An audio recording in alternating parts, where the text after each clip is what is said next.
সুপ্রিয় দর্শক, আসসালামু আলাইকুম। আপনাদের সবাইকে স্বাগত জানাচ্ছি এখনকার আলোচনায়।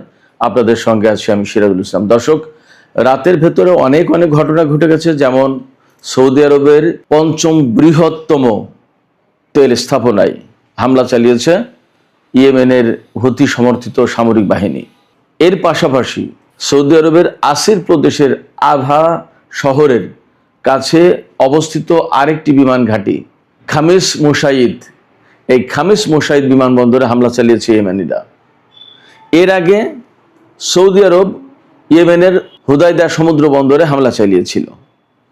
এদিকে ইরানের পক্ষ থেকে নতুন করে ঘোষণা করা হয়েছে। গতকাল খাতামুল আম্বিয়া হেডকোয়ার্টার্সের কমান্ডার জেনারেল আবদুল্লাহি বলেছেন যে একজন ইরানি নাগরিক নিহত হলে তার বিপরীতে একজন মার্কিন সেনাকে হত্যা করা হবে। মানে ইরানের পক্ষ থেকে মারাত্মক রকমের প্রতিশোধের ঘোষণা দেওয়া হলো। ইরানের প্রেস টিভি আরেকটি খবর দিয়েছে যে কাতারের আল উদেইদ বিমান ঘাঁটির পাশাপাশি সংযুক্ত আরব আমিরাতের আল জাফরা বিমান ঘাঁটি খালি করা হয়েছে, অর্থাৎ মার্কিন সেনাদেরকে, মার্কিন বিমান বাহিনীকে এখান থেকে সরিয়ে নিয়েছে। এ দুইটা খালি। এ পাশে আরেকটি সূত্র থেকে খবর পাওয়া গেল কুয়েত এবং বাহরাইনের বিমান নাকি ইরানের বিরুদ্ধে হামলায় অংশ নিয়েছে এবং সেই বিমান কুয়েত আর বাহরাইনে না নেমে সেই বিমান অবতরণ করেছে সংযুক্ত আরব আমিরাতে। এই ঘটনার পর আসলে ইরান কি প্রতিক্রিয়া ব্যক্ত করে এবং কি হয় পরিস্থিতি, সেটা কিন্তু এখন অনেক বড় প্রশ্ন হয়ে দাঁড়ালো। সুপ্রিয় দর্শক, ইরান এবং আমেরিকার মধ্যে যখন এই রকমের একটা চরমতম অচল অবস্থা, হরমুজ প্রণালী কলাপস, বাবাল মানদেব প্রণালী কলাপস, তখন পাকিস্তান ইরান এবং আমেরিকার প্রতি আহ্বান জানিয়েছে যে ইসলামাবাদ সমঝোতা স্মারক সই হয়েছিল সেইটাতে আবার ফিরে আসার জন্য। এবং এই কাজে পাকিস্তান বিশেষ একটি দেশকে সম্পৃক্ত করার চেষ্টা করছে। কোন সেই দেশ? এই সমস্ত নিয়ে আমি বিস্তারিত আলোচনা করবো আজকের ভিডিওতে। আশা করি আপনারা সঙ্গেই থাকবেন। আর ভিডিওটি যদি ভালো লাগে তাহলে লাইক, কমেন্ট, শেয়ার করবেন এবং চ্যানেলটি সাবস্ক্রাইব করে সাথেই থাকবেন। দর্শক, চলুন বিস্তারিত আলোচনা করি। প্রথম আলোচনা আমরা ইয়েমেন সৌদি ক্রাইসিস দিয়েই শুরু করি। সৌদি আরব গতকাল ইয়েমেনের আল হুদাইদা সমুদ্র বন্দরে হামলা চালিয়েছিল। একদম দক্ষিণ পশ্চিমাঞ্চলীয় সমুদ্র বন্দর, লোহিত সাগরে অবস্থিত এটা। এই সমুদ্র বন্দরে হামলা চালিয়েছে সৌদি আরব। কেন? ওই যে ইয়েমেনিরা বাবাল মানদেব প্রণালী আটকে রেখেছে, এখান থেকে সৌদি আরবের কোনো জাহাজ ভারত মহাসাগরের দিকে যেতে দেবে না, আবার ভারত মহাসাগর বাবাল মানদেব প্রণালী পার হয়ে সৌদি আরবের দিকে যেতে দেবে না অন্য কোনো জাহাজ। এই যখন পরিস্থিতি, অর্থাৎ এই রকম যখন অবস্থা, এবং এরই মধ্যে কার্যকর করেছে সৌদি আরবের জাহাজে ইয়েমেনি সেনারা হামলা চালিয়েছিল, সে খবর তো গত পরশু দিনের। এই প্রেক্ষাপটে সৌদি আরব ইয়েমেনের আল হুদাইদা সমুদ্র বন্দরের উপর হামলা চালিয়েছে, বিমান হামলা।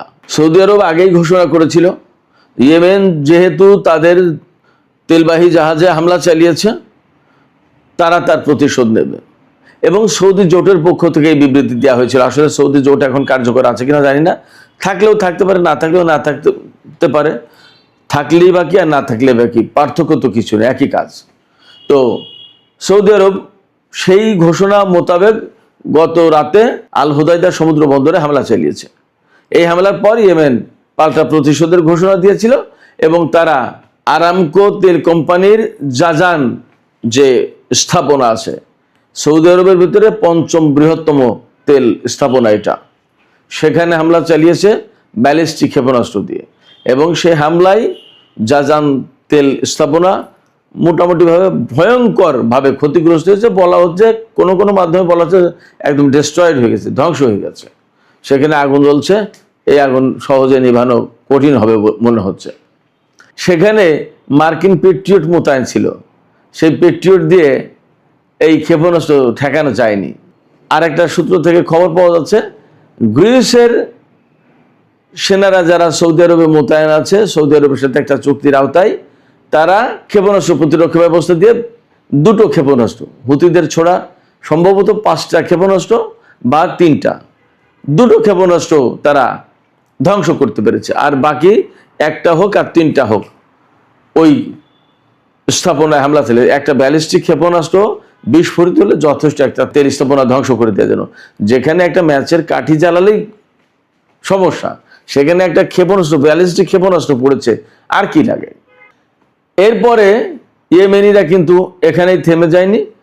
আসির প্রদেশ ইয়েমেনের কাছাকাছি তুলনামূলক। আসির প্রদেশের খামিস মুসাইদ বিমানবন্দর, সেই বিমানবন্দরে হামলা চালিয়েছে ইয়েমেনের সেনারা, সেখানেও ক্ষেপণাস্ত্র হামলা চালিয়েছে। সৌদি আরবের উপর ইয়েমেনিদের এই হামলার জন্য মার্কিন প্রেসিডেন্ট ডোনাল্ড ট্রাম্প রীতিমতো ইরানকে দায়ী করেছে এবং তিনি বলেছেন ইরানকে এর দায়ভাগ নিতে হবে। ইরানকে দায়ভাগ নিলেই বা কি আর না নিলে বা কি, ঘটনা তো এই যে যুদ্ধই করতে হবে। আমেরিকা ইরানের উপর হামলা চালাবে আর ইরান তার মোকাবেলা করবে, আর ইরান পাল্টা হামলা চালাবে। ঘটনা তো তাই ঘটছে, নতুন কিছু তো না। ইয়েমেনের সাথে সৌদি আরবের নতুন করে যে সংঘর্ষ শুরু হলো, যুদ্ধ শুরু হলো, এটা কিন্তু মধ্যপ্রাচ্যের পরিস্থিতিকে ভিন্ন রকম এক মাত্রায় নিয়ে গেল, নতুন একটা পরিবেশ দিল এই অর্থে যে এতদিন ইরান, আমেরিকা এবং ইসরায়েলের ভেতরে যে যুদ্ধ চলছিল তাতে কিন্তু আরব দেশগুলো মোটামুটি চুপ ছিল। সেই জায়গায় এখন দেখা যাচ্ছে যে সৌদি আরব ইয়েমেনের সাথে যুদ্ধ শুরু করলো, তার মানে কিন্তু এটা মূলত ইরানের বিরুদ্ধেই যুদ্ধ বা আমেরিকাকে সহযোগিতা করার জন্য যুদ্ধ, এইভাবে দেখা হচ্ছে ইরানের পক্ষ থেকে। তাহলে পরিস্থিতিটা কোথায় গেল? এতদিন মধ্যপ্রাচ্যের পরিস্থিতি নিয়ে যেভাবে ভাবা হচ্ছিল, সম্ভবত সৌদি আরবের আর ইয়েমেনের ভেতরকার এই দ্বন্দ্ব সংঘাত আলাদা রকমের অবস্থা তৈরি করলো এবং যুদ্ধের যে সমস্ত সমীকরণ সেটা আরো জটিল হয়ে গেল। এখানে একটা তথ্য দিয়ে রাখি আমি আপনাদেরকে। বাবাল মানদেব প্রণালী, যেটা মূলত হুতিরা কন্ট্রোল করে, শুধু হুতিরা কন্ট্রোল করে না, বাবাল মানদেব প্রণালীর অপর দিকে তো অর্থাৎ দক্ষিণ পাশে তো সোমালিয়া, সেখানে তাদের একটা নিয়ন্ত্রণ আছে, বাট মূলত কন্ট্রোল করে এখানে হুতিরা। এখানে হুতিরা খুব স্ট্রঙ্গার। তো এই যে বাবাল মানদেব প্রণালী, এই বাবাল মানদেব প্রণালী দিয়ে ইউরোপ, আফ্রিকা এবং এশিয়ার যে ইন্টারনেট কেবল, যেটা সাবমেরিন কেবল, এই সাবমেরিন কেবলের একটা বিরাট অংশ কিন্তু এই দিক দিয়ে অতিক্রম করেছে। সেক্ষেত্রে যুদ্ধের পরিস্থিতি যদি এমন ভয়ঙ্কর অবস্থায় নেওয়া হয়, সেখান থেকে হয়তো ইয়েমেনের হুতিরা এই কেবলের দিকে নজর দিতে পারে, অর্থাৎ এই কেবল কেটে দেওয়া, ধ্বংস করে দেওয়া, এগুলো করতে পারে। তখন কিন্তু সারা বিশ্বের ইন্টারনেট ব্যবস্থা, ডেটা সিস্টেম, এগুলো কিন্তু ভয়ঙ্কর ক্ষতির মুখে পড়বে, ঝুঁকির মুখে পড়বে। এই সমস্ত টেকনিক্যাল দিক, এই সমস্ত যে কৌশলগত দিক, এই বিষয়গুলো আমেরিকা, সৌদি আরব তাদেরকে মাথায় নেওয়া উচিত বা মাথায় নিয়েছে মনে হচ্ছে। আমরা দেখতে পাচ্ছি আমেরিকা ইরানের বিরুদ্ধে বড় হামলা চালানোর কথা বলেও কিন্তু এখনো হামলা চালায়নি সেই রকমের। আমেরিকা হামলা চালাতে চাইছে, ইসরায়েল তাকে সাপোর্ট দিচ্ছে, বাট হামলা হলে তার পরিণতি কি হবে সেটা কিন্তু ভাবতে হচ্ছে। এবং এই ব্যাপারে সম্ভবত বিশ্বের গুরুত্বপূর্ণ দেশগুলো আমেরিকাকে বারবার সতর্ক করে দিচ্ছে যে এই ধরনের বড় হামলা হলে তার পরিণতি কিন্তু অন্যরকম হতে পারে। বাবাল মানদেব প্রণালী, হরমুজ প্রণালী বন্ধ, এটা খুলবে না ইরান এবং হুতিরা যতক্ষণ পর্যন্ত সমস্যার সমাধান না হচ্ছে। এটা গেল একটা দিক। আর একটা দিক হচ্ছে হরমুজ প্রণালী এবং বাবাল মানদেব প্রণালী, দুই প্রণালী দিয়েই এই রকমের গুরুত্বপূর্ণ সাবমেরিন কেবল গেছে, যেটা সারা বিশ্বের ইন্টারনেট এবং ডেটা সিস্টেমের সাথে জড়িত। এইগুলোতে যদি ইরানিরা বা ইয়েমেনিরা হাত দেয় তাহলে কিন্তু সারা বিশ্ব কলাপস হয়ে যাবে। এগুলো মাথায় রাখতে হচ্ছে। সুপ্রিয় দর্শক, আলোচনার শুরুর দিকে যে কথা বলছিলাম, ইরানের পক্ষ থেকে একটা গুরুত্বপূর্ণ ঘোষণা এসেছে। ইরানের খাতামুল আম্বিয়া হেডকোয়ার্টার্স, যেটা তার কমান্ডার জেনারেল আবদুল্লাহি, তিনি গতকাল ঘোষণা করেছেন মার্কিন হামলায় যদি একজন ইরানি নাগরিক নিহত হয়, তার বিপরীতে ইরান একজন মার্কিন সেনার জীবন নিয়ে নেবে, অর্থাৎ একজন মার্কিন সেনাকে হত্যা করবে। এটা একদম ওপেন ডিক্লারেশন, এটা আমার কোনো ব্যাপার না এবং এটা আমার কোনো দাবি না। ইরানের পক্ষ থেকে এই ঘোষণা দেয়া হয়েছে। তার মানে কি? তার মানে হচ্ছে ইরান এই যুদ্ধের ব্যাপারে আরো অনেক বেশি শক্তিশালী অবস্থানে চলে গেল, শক্ত অবস্থানে চলে গেল। অর্থাৎ আমেরিকাকে আর কোনো মতে ছাড় দেওয়ার ইচ্ছা তাদের নেই, ছাড় দেওয়ার মানসিকতা ইরানি সেনাবাহিনীর ভেতরে এখন আর নেই, সেটা কাজ করছে না। তার আগে ইরান ঘোষণা করেছিল যে ইরান এখন যুদ্ধের নীতিতে চোখের বদলে চোখ এটা অনুসরণ করবে, অর্থাৎ যেরকম ক্ষতি ইরানও সেই রকম শত্রুপক্ষের উপরে সেরকম ক্ষতি করে দেওয়ার চেষ্টা করবে। এর জবাবে আমেরিকার পররাষ্ট্রমন্ত্রী মার্কো রুবিও বলেছিলেন যে ইরান তো চোখের বদলে চোখ নেবে আর আমরা চোখের বদলে মাথা নেব। তার মানে আমেরিকা আরো হত্যাকাণ্ড বেশি চালানোর ঘোষণা দিয়েছিল। তারপরে ইরানের খাতামুল আম্বিয়া হেডকোয়ার্টার্সের যিনি কমান্ডার জেনারেল আবদুল্লাহি বলছেন যে একজন ইরানি নাগরিক নিহত হলে একজন মার্কিন সেনাকে হত্যা করা হবে। এবং সম্ভবত এই কথা বলার সুযোগ পাচ্ছে ইরান এই জায়গা থেকে মধ্যপ্রাচ্যের ঘাঁটিগুলো কিন্তু একদম ঝরঝরে করে দিয়েছে। অর্থাৎ কুয়েত, বাহরাইন, সংযুক্ত আরব আমিরাত, কাতার, ইরাক, এই সমস্ত জায়গায় যে সমস্ত আমেরিকার ঘাঁটি ছিল সেই ঘাঁটিগুলো বেশিরভাগই তছনছ হয়ে গেছে। যখন তছনছ হয়ে গেছে তখন মার্কিন সেনারা সেখানে কিন্তু খুব নিরাপদ না। তো যখন নিরাপদ না, তখন ইরানের পক্ষ থেকে তাদের হত্যা করা কিন্তু খুব একটা কঠিন কাজ না বলে মনে হচ্ছে। আমরা একটা বিষয় খেয়াল করেছি, আমেরিকা ইসরায়েলের হামলায় ইরানের ব্যাপক বেসামরিক নাগরিক নিহত হয়েছে এবং তো সম্ভবত 4000-5000 মানুষ নিহত হয়ে গেছে এই গত 40 দিনের যুদ্ধ এবং এই 12-13 দিনের যুদ্ধে। কিন্তু অপরদিকে খেয়াল করে দেখুন, ইরানের হামলায় যত জায়গায় হামলা চালিয়েছে, ইসরায়েল থেকে শুরু করে ইরাক, কুয়েত, সৌদি আরব, সংযুক্ত আরব আমিরাত, কাতার, বাহরাইন, ওমান, জর্দান, কোনো জায়গায় কিন্তু বেসামরিক লোকজন নিহতের ঘটনা নেই। ইরান কিন্তু একটা যুদ্ধের নীতি অনুসরণ করে চলছে। ইরান বলছে এটা ইসলামের নীতি, বেসামরিক লোকজন তো দায়ী না, তাদেরকে হত্যা করার কোনো সুযোগ ইসলাম রাখেনি। এমনকি ইরানের হামলায় আমেরিকা বা ইসরায়েলের সেনাবাহিনীর লোকজনও কিন্তু কম নিহত হয়েছে। তার মানে দাঁড়াচ্ছে যে ইরান কিন্তু বেসিক্যালি মানুষকে হত্যার জন্য, সে হোক সেনা অথবা বেসামরিক লোকজন, মানুষ হত্যার জন্য চেষ্টা করছে না। কি চেষ্টা করছে? যুদ্ধের কৌশল আমার কাছে যা এতদিন পর্যবেক্ষণে মনে হয়েছে, ইরান চেষ্টা করছে মধ্যপ্রাচ্যে আমেরিকার যত ঘাঁটি আছে সমস্ত ঘাঁটি ধ্বংস করে দেওয়ার জন্য এবং ঘাঁটিতে রাখা ক্ষেপণাস্ত্র প্রতিরক্ষা ব্যবস্থা, বিমান প্রতিরক্ষা ব্যবস্থা, আকাশ প্রতিরক্ষা ব্যবস্থা, radar system, early warning system, electronic warfare system, jamming system, তারপরে আপনার কমান্ড অ্যান্ড কন্ট্রোল সেন্টার, যত যা কিছু আছে, অর্থাৎ সিস্টেম, লজিস্টিক সাপোর্ট এবং তাদের যন্ত্রপাতি, সামরিক সরঞ্জাম, বিমান, আদার যত যা কিছু, এগুলো ধ্বংস করে দেওয়ার চেষ্টা করছে। ক্ষেপণাস্ত্র প্রতিরক্ষা ব্যবস্থা, থার্ড, পেট্রিয়ট, এই সমস্ত। মানুষ হত্যার দিকে কিন্তু তারা নজর দেয়নি, এটা আমার কাছে মনে হয়েছে।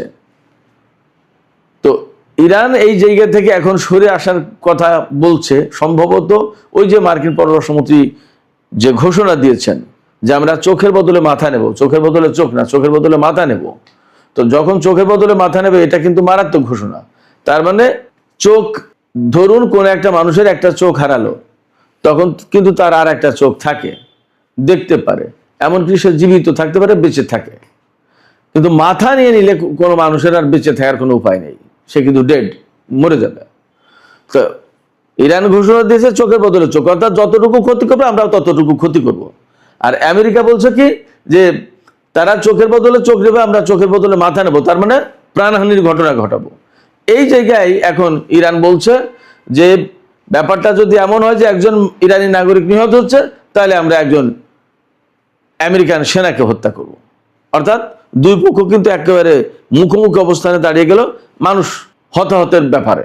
এবং আমি আগেই বলেছি যে ইরান সম্ভবত এই ঘোষণা দেওয়ার সুযোগ পাচ্ছে মধ্যপ্রাচ্যে মার্কিন ঘাঁটিগুলো একদম নাজুক অবস্থায় পড়েছে। এই কারণে এই জায়গা থেকে নতুন একটা খবর হচ্ছে, আমি গত 2 দিন আগে বলেছিলাম যে কাতারের আল উদেইদ বিমান ঘাঁটি থেকে বিমান সেনাদেরকে সব সরিয়ে নিয়েছে। নতুন খবর হচ্ছে শুধু আল উদেইদ বিমান ঘাঁটি না, আল জাফরা বিমান ঘাঁটি, অর্থাৎ যে সংযুক্ত আরব আমিরাতের মার্কিন সবচেয়ে বড় ঘাঁটি, এই আল জাফরা বিমান ঘাঁটি, সেখান থেকেও বিমান এবং সামরিক বাহিনীর লোকজনকে সরিয়ে নেওয়া হয়েছে।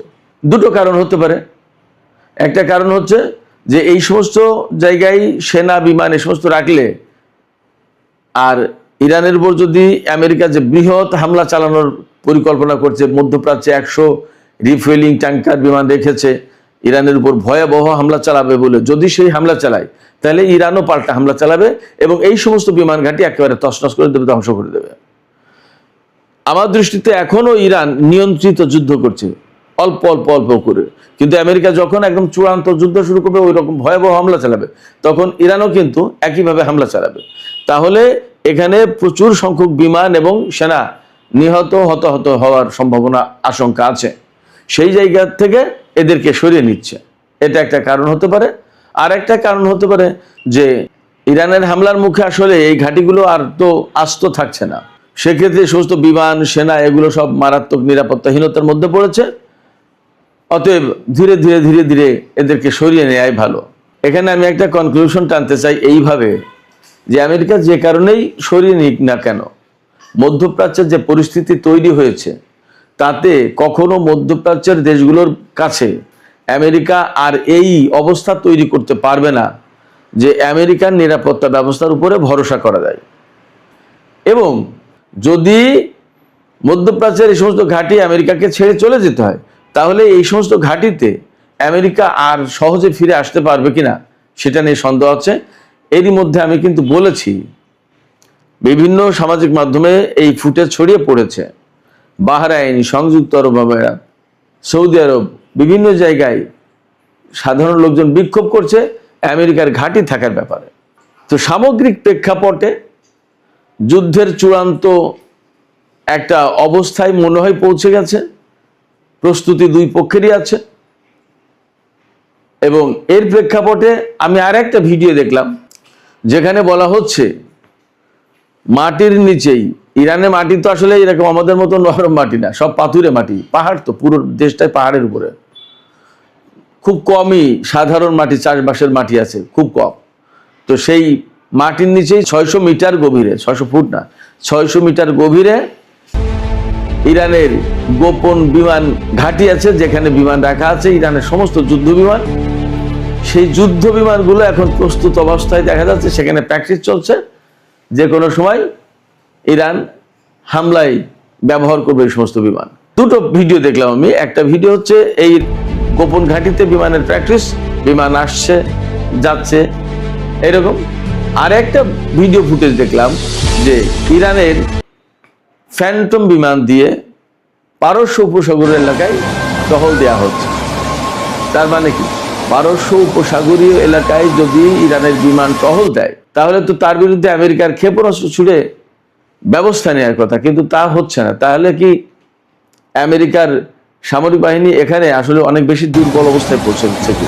এবং আমি অনেকদিন আগের থেকে একটা কথা বলে আসছিলাম যে ইরানের বিমান বাহিনী কার্যকর ব্যবস্থা নেবে অ্যাক্টিভ হবে যুদ্ধের একটা শেষ পর্যায়ে গিয়ে, যখন আমেরিকার এই অঞ্চলে বিমান প্রতিরক্ষা ব্যবস্থা ভেঙে পড়বে, তখন হয়তো ইরান বিমান ব্যবহার করবে এবং বাকি কাজ সম্পন্ন করবে। অর্থাৎ ক্ষেপণাস্ত্র এবং ড্রোন মেরে এই অঞ্চলের মার্কিন ঘাঁটিগুলো যতটা ক্ষতিগ্রস্ত করে দিয়েছে, তারপরেও কিছু কিছু থেকে যাবে। সেই কিছু কিছু থেকে যাওয়াটা শেষ করে দেবে ইরান বিমান হামলা চালিয়ে। পরিস্থিতি কি সেই দিকে সেখানে গিয়ে পৌঁছালো কিনা জানি না, আসলে পরিস্থিতি কোথায় গেছে। তবে আলামতগুলো কিন্তু দুই পক্ষের চূড়ান্ত প্রস্তুতির কথাই বলছে। এপাশে আর একটা ছোট্ট খবর দিয়ে আমি শেষ করি। সামাজিক যোগাযোগ মাধ্যম এক্সের একটা পোস্টে দেখলাম, নির্ভরযোগ্য পোস্ট, বাট আমি একদম নিশ্চিত বলছি না, কিন্তু খবরটা এরকম যে 2-3 দিন আগে ইরানের বিরুদ্ধে হামলা চালিয়েছে মার্কিন বাহিনী। সেই হামলার সাথে বাহরাইন এবং কুয়েতের যুদ্ধ বিমান অংশ নিয়েছে। বাহরাইন এবং কুয়েতের এই বিমানগুলো পরবর্তীতে সংযুক্ত আরব আমিরাতের একটা বিমান ঘাঁটিতে অবতরণ করেছে। বাহরাইন এবং কুয়েতে নামেনি। বাহরাইন কুয়েতে নামেনি কেন এটা পরিষ্কার না। হতে পারে যে তারা হয়তো ভয় পাচ্ছিল যে ইরান পাল্টা হামলা চালাবে যে কোনো মুহূর্তেই। এখানে নতুন একটা ডাইমেনশন আমি বলি, কুয়েত এবং বাহরাইন যদি ইরানের বিরুদ্ধে হামলায় অংশ নেয়, তাহলে এমন সম্ভাবনা বা এমন আশঙ্কা থেকে যাচ্ছে যে ইরান এই দুটো রাষ্ট্রের বিরুদ্ধে এবার ব্যবস্থা নিতে পারে। এতদিন কিন্তু মার্কিন ঘাঁটিগুলোর উপরে হামলা চালিয়েছে ইরান, এবার এখন সরাসরি কুয়েত দেশ হিসেবে কুয়েতের এবং বাহরাইনের বিরুদ্ধে হামলা চালাতে পারে ইরান, এমন আশঙ্কা থেকে যাচ্ছে। হয়তো বা এখানে ইরান যাচাই বাছাই করে দেখার চেষ্টা করছে যে কি ঘটেছে। যদি বাহরাইন এবং কুয়েত ইরানের বিরুদ্ধে সরাসরি বিমান হামলায় অংশ নেয়, তাহলে হয়তো দেশ হিসেবে কুয়েত এবং বাহরাইন ইরানের হামলার মুখে পড়তে যাচ্ছে। জানি না কি হচ্ছে কি হবে, তবে আগামী 2-4 দিনের ভেতরে মনে হয় পরিস্থিতি অনেক কিছু পরিষ্কার হবে। আর সৌদি আরব আর ইয়েমেন যে নতুন করে সংঘাতে জড়ালো, এতেও আমি আগেই বলেছি মধ্যপ্রাচ্যের পরিস্থিতি ভিন্ন রূপ পেল, ভিন্ন মাত্রা পেল। দেখা যাক আসলে পরিস্থিতি কোথায় গিয়ে শেষ হয়। সুপ্রিয় দর্শক, এখনকার আলোচনা এখানে শেষ করতে চাইছি। আলোচনা শেষের আগে আমি আপনাদের কাছে জিজ্ঞেস করতে চাই, আপনাদের মতামত জানার চেষ্টা করছি যে এই যে সৌদি আরব এবং ইয়েমেন নতুন করে যুদ্ধ সংঘাতে জড়ালো, এটা কতটা মধ্যপ্রাচ্যের মুসলিম দেশগুলোর স্বার্থে হলো, নাকি এটা বেসিক্যালি আমেরিকা ইসরায়েলের স্বার্থ সংরক্ষণ করবে? অর্থাৎ এই যুদ্ধ থেকে কি আলটিমেটলি আমেরিকা লাভবান হবে, নাকি মধ্যপ্রাচ্যের দেশগুলো লাভবান হবে? কি মনে হয় আপনাদের? আপনাদের মতামত কমেন্টে জানাতে পারেন। আর ভিডিও ভালো লাগলে লাইক কমেন্ট শেয়ার করবেন এবং চ্যানেলটি সাবস্ক্রাইব করে সাথেই থাকবেন। দর্শক, এখনকার মতো আলোচনা এখানেই শেষ করতে চাইছি। আপনারা অনেক অনেক ভালো থাকুন। আল্লাহ হাফেজ।